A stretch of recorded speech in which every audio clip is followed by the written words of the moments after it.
Oh yes, you saw her earlier today. She's a wonderful actress. She's a great director, and who knew she was such a great tap dancer? Please welcome back to the stage Miss Lydia O'Connor.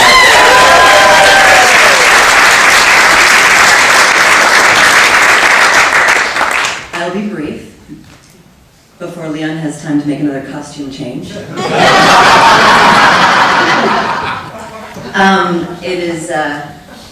If you haven't had the pleasure of reading Jeffrey's collection of essays, short stories, and poems, Bone Matters, available in the lobby on performance, and also at Books Inc. There is a wonderful story in there that I love. It is called Eye Contact. And following on the butterfly theme, butterflies actually figure very prominently in this story. In a miraculous occurrence, I won't give it away so that you can read it and be pleasantly surprised yourself by the ending.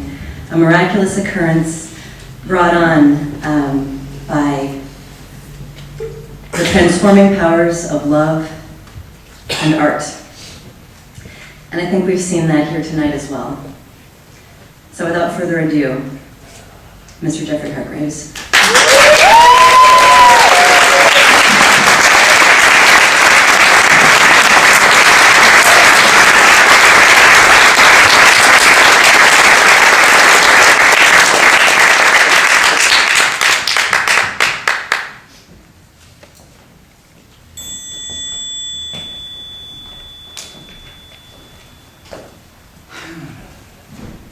I dreamt I met God once.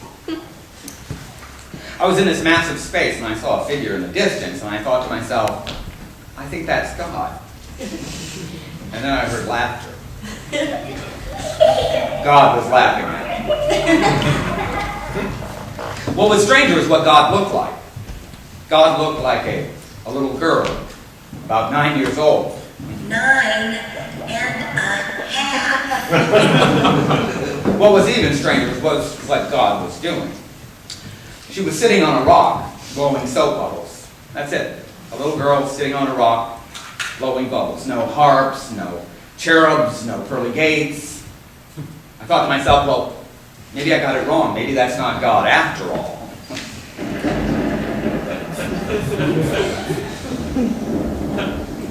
She said, I was trying to make the answer simple for you.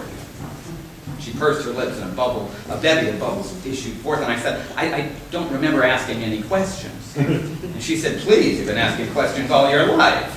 Why am I here? Is there a God? What are the lotto numbers? and the big one, if there is a God, why does he let these terrible things happen? You could tell she was a little pissed off about the heat. And I thought, but yeah, I wouldn't mind having some answers. I wouldn't mind an epiphany of my own. And then it started small, and it grew like a wave of sound.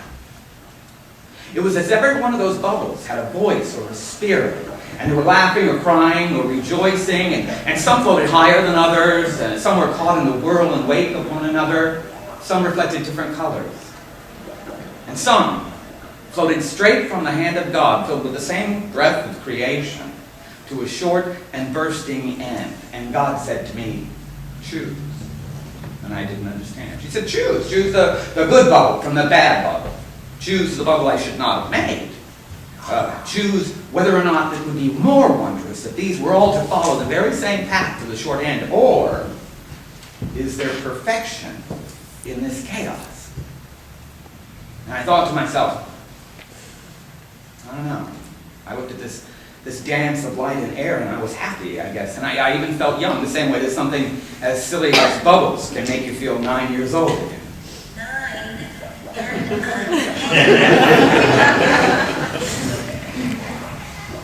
I have come to know that absolutely everything is about perspective. Fear does not have to be a bad one. It can be the fuel of our dreams rather than the kindling of their destruction. I used to wonder in my life what I might have been able to accomplish if it weren't for all my fears. And now I wonder what on earth I could have done without them. I'm only afraid of one thing. I'm afraid we're out of time.